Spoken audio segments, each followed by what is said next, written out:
Hello everyone. It's James again.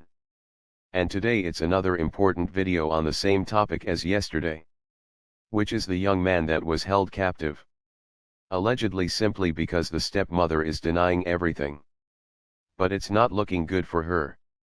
And for those of you that don't know, go back and watch my last couple of videos.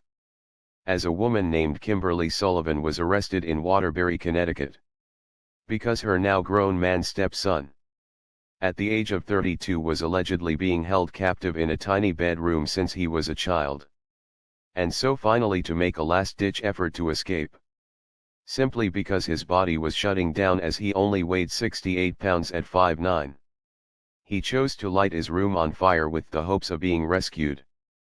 And I will leave a link to this man being rescued in the description box below. But I want you to notice something. Look at how the stepmother is acting.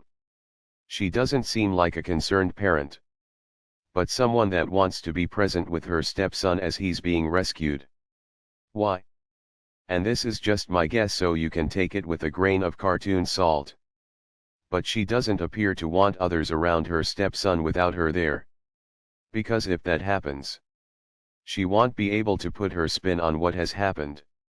Or she won't be able to give a look or a verbal suggestion to her stepson to make the story fit to being an accident. And you see. And I know some people have an issue when I talk about the men and women dynamics. But they are so important. For years, it was thought of that only a wife or girlfriend was the only one that would be subject to the mean and evil husband or boyfriend. That will just give a look to her and she would then make up a story. That everything that just happened was all an accident. Or she tripped and fell. That's why she has a bloody lip or a black eye. But the truth is, parents can and do this to their children. Parents. Meaning both the mother and father are capable. Right along with the stepmother and or stepfather. And the same goes for girlfriends and wives doing the same exact behavior to their husbands and boyfriends. This is so important. Because if this young man's story is true, because he didn't get to be 68 pounds with rotten teeth because he hasn't been to the dentist and the doctor in over 2 decades. Just for no particular reason at all. But if his story is true, someone in this house controlled the narrative. And when you see this lady, Kimberly Sullivan, at the scene of her house on fire, she isn't crying and or upset. As she says her stepson is still in the house. But she has more of the body language of she is losing control of the narrative. And she wants to make sure she's right there with her son when he's brought out of the house. So she can take over and he has no chance to say or do anything to change their family dynamics. Again, I could be wrong. But that's what it looks like was happening.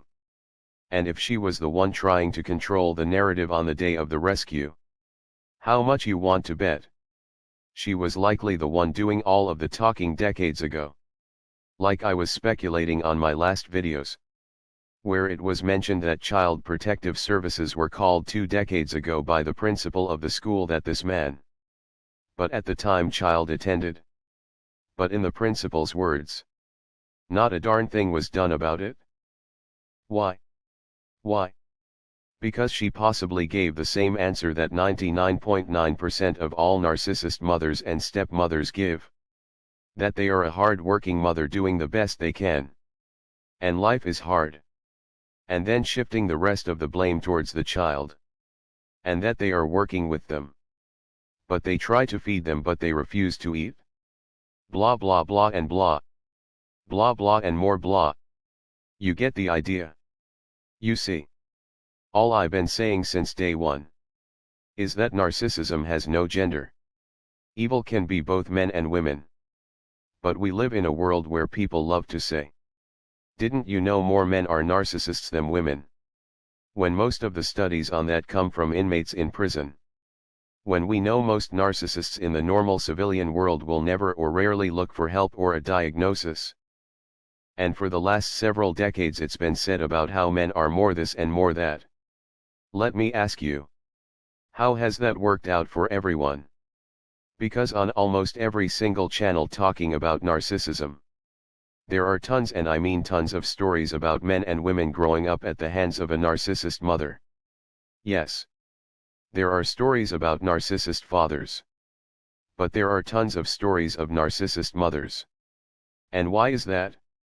Because even though in my humble cartoon opinion it's a 50-50 split between male and female narcissists, but female narcissists have something male narcissists don't have. That is society up until a certain point believing everything they say. Even when a blind person can see they are wrong and evil. Nope. Nope. They are still in the right. And guess what that has led to? And this is all of the mainstream outlets along with the smaller ones. A rise in female narcissism. And why is that? Because for the last several decades we've told women as a whole that no matter what evil you do, you don't have to be held accountable for it. You can punch a man. You can do this or that. And nothing will happen to you.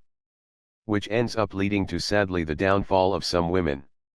Doing horrible things and then being stunned when they are now being held accountable. It's like as the look on their face is saying, wait. It's not supposed to happen this way. And in that, I think this entire thing not only causes problems for the victims of female narcissists, but it doesn't serve the women as well. Because they've gone their entire life being believed. And let's not kid ourselves, they know exactly why they are being believed. And they use that to their advantage. Because no matter the narcissist be a man or woman, they are going to use whatever tools they have in their favor to get away with whatever they can get away with.